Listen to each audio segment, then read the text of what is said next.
வணக்கம். தமிழ் ஃபுட் கார்னர்ல முருங்கைக்காய் வெங்காய காரக்கறி பண்ண போறோம். எல்லா வகை சாதத்துக்கும் சைட் டிஷ்ஷா வச்சு சாப்பிட்றதுக்கு ரொம்ப நல்லா இருக்கும். வாங்க இப்போ எப்படி பண்றதுன்னு பார்க்கலாம். இது வரைக்கும் தமிழ் ஃபுட் கார்னர் சேனலை சப்ஸ்கிரைப் பண்ணாதவங்க சப்ஸ்கிரைப் பண்ணிக்கோங்க. 3 முருங்கைக்காயை கட் பண்ணி வச்சிருக்கேன். இது கிட்டத்தட்ட 20 பீசஸ் இருக்கு. இந்த மிக்ஸி ஜார்ல 3 மீடியம் சைஸ் வெங்காயத்தை ரஃப்பா கட் பண்ணி சேர்த்துக்கங்க. 1 இன்ச் அளவுள்ள கட் பண்ண இஞ்சி, 10 பல் பூண்டை தோலோடையே சேர்த்திருக்கேன். இது கூட 10-15 போல கறிவேப்பிலை இலைகள், 1/2 டீஸ்பூன் மஞ்சள் தூள், 1 டேபிள் ஸ்பூன் தனி மிளகாத்தூள், தேவையான அளவு உப்பு. நான் 1 டீஸ்பூன் உப்பு சேர்த்திருக்கேன். இதை தேவைப்பட்டா தண்ணி சேர்த்து நல்லா நைஸ் விழுதா அரைச்சிக்கலாம். அடுத்து இந்த குக்கர்ல 2 டேபிள் ஸ்பூன் நல்லெண்ணெய் சேர்க்கிறேன். இந்த டிஷ்ஷுக்கு நல்லெண்ணெய் சேர்த்தாதான் நல்லா இருக்கும். எண்ணெய் சூடானதும் அதில் 1 டீஸ்பூன் சீரகம் பொரிஞ்சிருச்சு. ஒரு சின்ன சைஸ் வெங்காயத்தை பொடியாக கட் பண்ணி சேர்த்துட்டு கூடவே கொஞ்சம் கறிவேப்பிலை,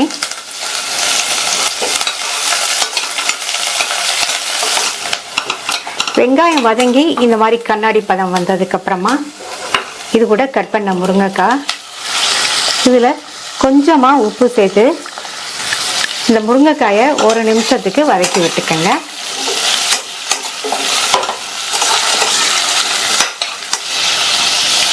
இந்த மாதிரி முருங்கைக்காயை வதக்கிட்டு நம்ம அரைச்ச விழுத சேர்த்துக்கலாம். சேர்த்த இந்த விழுதும் 2 நிமிஷத்துக்கு நல்லா வதங்கட்டும்.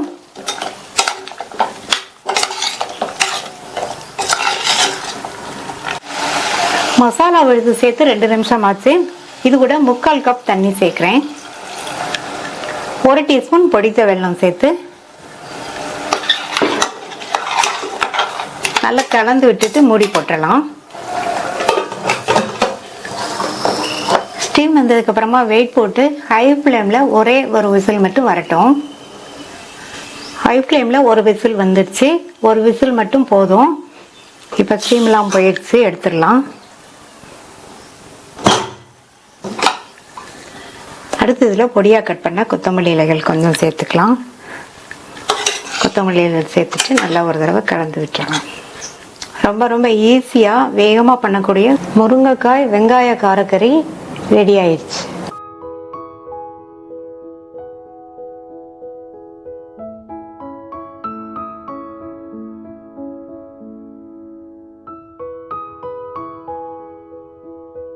முருங்கைக்காய் தொக்கு பண்ண போறோம். இதனுடைய சுவை ரொம்ப ரொம்ப நல்லா இருக்கும்.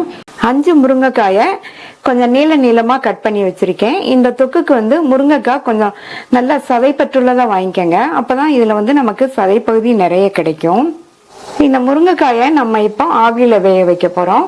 ஆவியில வேக வச்சோம்னா நமக்கு முருங்கைக்காயில் உள்ள சத்துக்கள் எதுவும் வீணாகாது.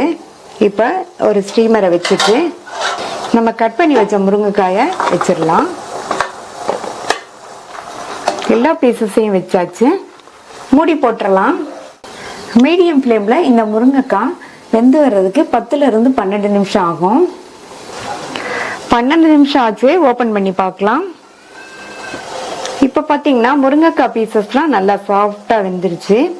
வெளியில எடுத்து வச்சு ஆற விட்டுறலாம். இப்ப முருங்கைக்காய் நல்லா ஆறிடுச்சு. நம்ம இதில் உள்ள சதை பகுதியை எடுத்துடலாம். ஒவ்வொரு முருங்கைக்காயா எடுத்துட்டு இந்த மாதிரி விரிச்சோம்னாலே நல்லா அழகா வந்துடும். இத இந்த மாதிரி காயில இருக்கும் போதே கட் பண்ணி எடுத்துக்கங்க. அப்பதான் தொக்குக்கு கரெக்டா இருக்கும். அதில் உள்ள விதையோடையே எடுத்துருங்க. இப்படியே நமக்கு ஃபுல்லாவே வந்துரும் எடுத்தா. இருந்தாலும் இந்த மாதிரி கட் பண்ணி எடுத்தோம்னா தொக்குக்கு சரியா இருக்கும்.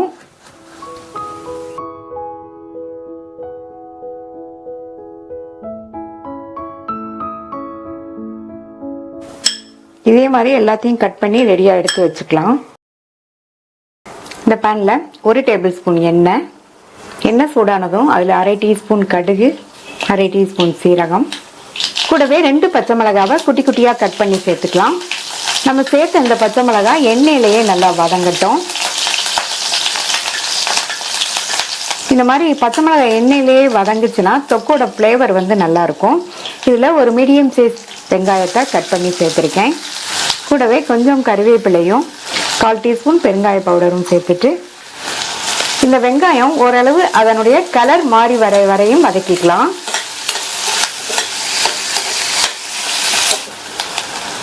இந்த அளவுக்கு வதக்கிட்டு இது கூட 2 மீடியம் சைஸ் தக்காளியை கட் பண்ணி சேர்த்துக்கலாம். இந்த தக்காளியை ஒரு அரை நிமிஷத்துக்கு நல்லா எண்ணெயிலேயே வதக்கி விட்டுக்கோங்க. இதில் 1/4 டீஸ்பூன் மஞ்சள் தூளும் 1/2 டீஸ்பூன் தனி மிளகாத்தூளும் சேர்க்குறேன். மிளகாத்தூள் உங்களுடைய காரத்துக்கு தகுந்தபடி சேர்த்துக்கோங்க. தொக்குக்கு தேவையான அளவு உப்பை இப்போவே சேர்த்துக்கலாம். நல்லா வதக்கி விட்டுருங்க. நம்ம சேர்த்துருக்கிற இந்த தக்காளி நல்லா வதங்கி மசிஞ்சு வரட்டும். மூடி வச்சிருங்க. இடையில ஓப்பன் பண்ணி பார்த்து கிண்டி விட்டுக்கோங்க. தக்காளி எல்லாம் நல்லா வதங்கி மசிஞ்சிருச்சு. ஓரங்கள்லாம் எண்ணெய் பிரிஞ்சு வந்துருச்சு. இந்த ஸ்டேஜில் நம்ம முருங்கைக்காயில இருந்து எடுத்தோம் இல்லையா, அந்த சதை பகுதியை சேர்த்துடலாம். நல்ல மசாலாலேயே ஒரு பரட்டி விட்டுருங்க. இதில் 100 ml போல் தண்ணி சேர்க்குறேன். நல்லா ஒரு தடவை கலந்து விட்டுட்டு உப்பு தேவைப்பட்டால் செக் பண்ணி சேர்த்துக்கோங்க. இப்போ ஸ்டவ்வை வந்து நல்லா லோ ஃப்ளேமில் வச்சுருங்க.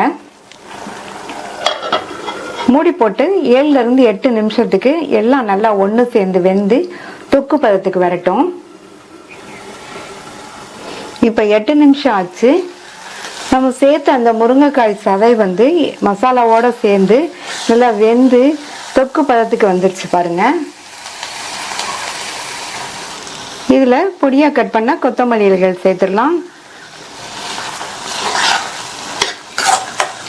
நல்லா மிக்ஸ் பண்ணி விட்டாச்சு.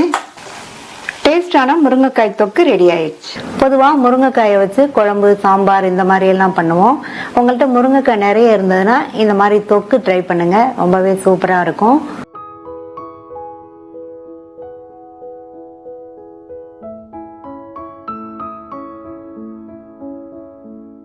முருங்கைக்காய் மசாலா கிரேவி பண்ண போகிறோம். இது நான்வெஜ் டேஸ்ட்லேயே ரொம்ப நல்லா இருக்கும். இப்போ எப்படி பண்ணுறதுன்னு பார்க்கலாம். இந்த கிரேவியில் சேர்க்கறதுக்கு ஒரு மசாலா வறுத்து அரைக்கணும். அதுக்கு இந்த பேனில் ஒரு பட்டை, 2 கிராம்பு, ஒரு ஏலக்காய், 1/2 டீஸ்பூன் சோம்பு, 2 டீஸ்பூன் கொத்தமல்லி விதை. இதை மிதமான தீயில வச்சு நல்லா கருகிராமல் பார்த்து வறுக்கணும். இது எல்லாத்தையுமே நம்ம ட்ரை ரோஸ்ட் பண்ண போகிறோம். மிதமான தீயில வச்சு கருகிராமல் வறுக்கணும். கருகிடுச்சுன்னா அந்த கிரேவியோட டேஸ்ட்டே மாறிடும். எல்லாமே நல்லா வறுபட்டு வாசனை வந்துருச்சு. இது கூட 1 டீஸ்பூன் கசகசாவையும் சேர்த்து கொஞ்சம் நேரம் வறுத்துக்கலாம். கசகசா வேகமாக வறுபட்டுரும். அது கூட 1 டேபிள் ஸ்பூன் அளவுக்கு தேங்காய் துருவல் சேர்த்துட்டு ஸ்டவ் ஆஃப் பண்ணிவிட்டு இந்த மாதிரி லைட்டாக வறுத்து விட்டுக்கோங்க. இப்போ இதை இறக்கி ஆற வச்சிடலாம். நல்லா ஆறிடுச்சு. இதை மிக்ஸி ஜாரில் சேர்த்து தண்ணி சேர்க்காமல் ஃபஸ்ட்டு பவுட்ரு பண்ணிவிட்டு அதுக்கப்புறமா தேவையான அளவு தண்ணி சேர்த்து நல்லா நைஸ் விழுதாக அரைச்சிக்கலாம். கிரேவி வைக்கிறதுக்கு ஸ்டவ்வில் பேன் போட்டிருக்கேன். அதில் 3 டேபிள் ஸ்பூன் எண்ணெய் சேர்த்துக்கலாம். இதுக்கு எண்ணெய் கொஞ்சம் அதிகமாக சேர்த்தா தான் நல்லாயிருக்கும். எண்ணெய் சூடாயிடுச்சு. அதில் 1/2 டீஸ்பூன் சீரகம் நல்லா பொரிஞ்சதும் அதில் 2 பச்சை மிளகாவை சீனி சேர்த்துருக்கேன். ஒரு பெரிய வெங்காயத்தை இந்த மாதிரி நல்லா 1-2 அரைச்சிக்கணும். வெங்காயத்தை நைஸாக அரைச்சிடாமல் இந்த மாதிரி 1-2 அரைச்சிக்கணும். நீங்கள் வெங்காயத்தை கட் பண்ணி விப்பரில் போட்டு அரைச்சிங்கன்னா இந்த மாதிரி வந்துடும். இந்த வெங்காயத்தை எண்ணெயிலேயே கொஞ்சம் வதக்கி விட்டுக்கலாம். வெங்காயம் எண்ணெயிலேயே நல்லா வதங்கியிருக்கு. இந்த அளவுக்கு வதக்கிக்கணும். அது கூட 1/2 டீஸ்பூன் இஞ்சி பூண்டு பேஸ்ட்டு அதையும் சேர்த்து இதனுடைய பச்சை வாசனை போகிற அளவுக்கு வதக்கிக்கலாம். இஞ்சி பூண்டு பேஸ்ட் வதங்கிட்டு இருக்கும்போதே கொஞ்சமாக கருவேப்பிலை சேர்த்துக்கிறேன்.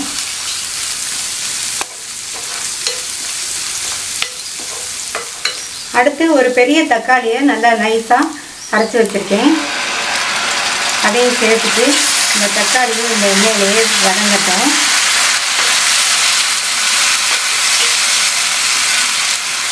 இந்த மாதிரி தக்காளியை அரைச்சி சேர்த்துட்டோம்னா நமக்கு கிரேவியோட கன்சிஸ்டன்சி நல்லா கிடைக்கும். இப்போ தக்காளி விழுதும் வதங்கிடுச்சு. இது கூட 1/4 டீஸ்பூன் மஞ்சள் தூள், 1 டீஸ்பூன் தனி மிளகாத்தூள். நான் 1 டீஸ்பூன் சேர்த்துருக்கேன். உங்களுக்கு காரம் வேணுன்னா அதிகமாக சேர்த்துக்கங்க. ஏற்கனவே பச்சை மிளகாயில் காரம் இருக்கும். அதுக்கப்புறமா இஞ்சி பூண்டு பேஸ்ட்டு, அப்புறம் விழுதில் எல்லாம் கிராம்பெல்லாம் அரைச்சிருக்கோம். அதெல்லாம் காரம் இருக்கும். அதனால் இந்த அளவு போதும். நீங்கள் அதிகமாக வேணும்னு நினச்சிங்கன்னா மிளகாத்தூள் இன்னும் கொஞ்சம் அதிகமாக சேர்த்துக்கங்க. இப்போ கிரேவிக்கு தேவையான அளவு உப்பையும் சேர்த்துடலாம். சேர்த்துட்டு நல்லா ஒன்றா மிக்ஸ் பண்ணி விட்டுருங்க. நம்ம சேர்த்த மிளகாத்தூளோட பச்சை வாசனையெல்லாம் போய் நல்லா எண்ணெய் பிரிஞ்சு வந்திருக்கு. இந்த ஸ்டேஜில் முருங்கைக்காய் சேர்த்துக்கலாம். நான் 2 மீடியம் சைஸ் முருங்கைக்காயை இந்த மாதிரி கட் பண்ணி வச்சுருக்கேன். முருங்கைக்காயை சேர்த்துட்டு நல்லா ஒரு தடவை இந்த மசாலாவையே பிரட்டி விட்டுருங்க.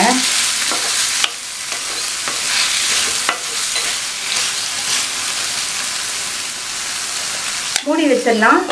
இந்த மசாலாவோடு சேர்ந்து காய் ஒரு 5 நிமிஷம் வேகட்டும். இடையில மட்டும் அப்பப்போ திறந்து பார்த்து நல்லா கிண்டி விட்டுக்கணும். இப்போ 5 நிமிஷமாக முருங்கைக்காய் மசாலாவில் வெந்துருச்சு. அடுத்து தேங்காய் விழுத சேர்த்துடலாம். கொஞ்சமாக தண்ணி சேர்த்துருக்கேன்.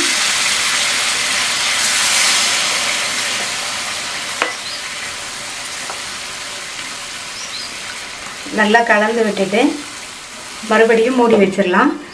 மறுபடியும் இந்த காய் வந்து 5 நிமிஷம் வேகட்டும். அரைச்ச விழுந்து சேர்த்ததுக்கப்புறமா மூடி போட்டு 5 நிமிஷமாக வெந்துருச்சு முருங்கைக்காய். இப்போ இதில் 150 ml போல் தண்ணி சேர்த்துக்கலாம்.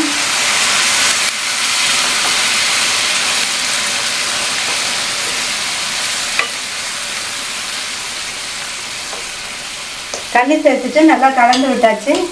மறுபடியும் மூடி போட்டலாம். முருங்கைக்காய் நல்லா சாஃப்டாகிற வரையும் வேகட்டும். முருங்கைக்காயும் நல்லா சாஃப்டாக வெந்து கமகமன் வாசனையோட முருங்கைக்காய் மசாலா கிரேவி சூப்பராக ரெடி ஆயிடுச்சு. இது சூடான சாதத்தில் விட்டு சாப்பிட்றதுக்கும் நல்லாயிருக்கும், பிரியாணிக்கும் விட்டு சாப்பிட்றதுக்கு நல்லாயிருக்கும்.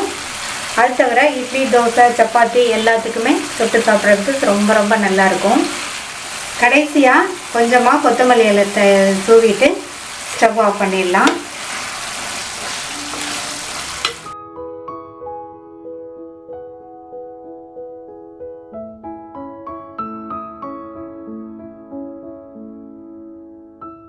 முருங்கைக்காய் பாசிப்பருப்பு தக்காளி கூட்டு பண்ண போகிறோம்.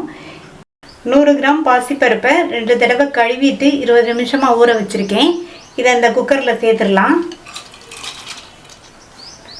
இது கூட 200 கிராம் தக்காளி கட் பண்ணது அதையும் சேர்த்துக்கலாம்.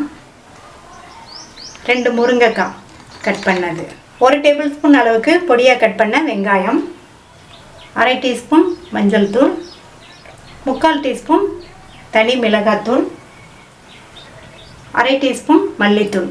இந்த மிளகாத்தூள் மல்லித்தூளுக்கு பதில் நீங்கள் சாம்பார் தூள் இருந்தாலும் சேர்த்துக்கங்க. இது கூட 1/2 டீஸ்பூன் உப்பு, 100 ml போல் தண்ணி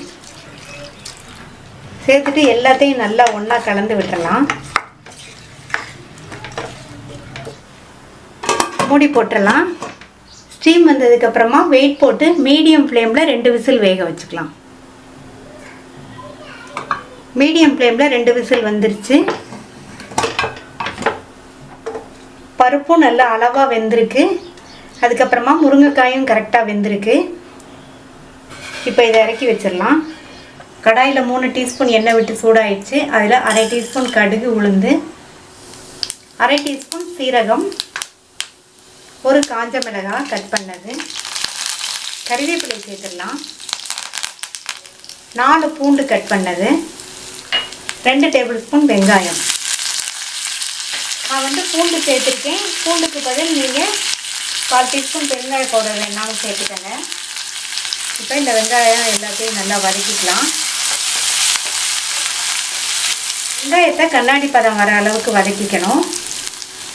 இது கூட வெந்த இந்த பாசிப்பருப்பு, தக்காளி, முருங்கைக்காயை சேர்த்துக்கலாம்.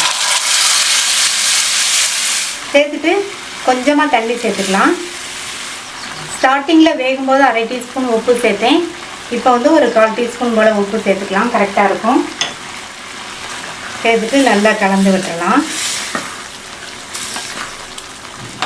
இப்போ இந்த தண்ணி எல்லாம் வற்றி கூட்டு பக்குவத்துக்கு வரட்டும். ஒரு 2 நிமிஷம் இருக்கட்டும். இப்போ 2 நிமிஷம் ஆச்சு. கூட்டு பக்குவத்துக்கு கரெக்டாக இருக்குது.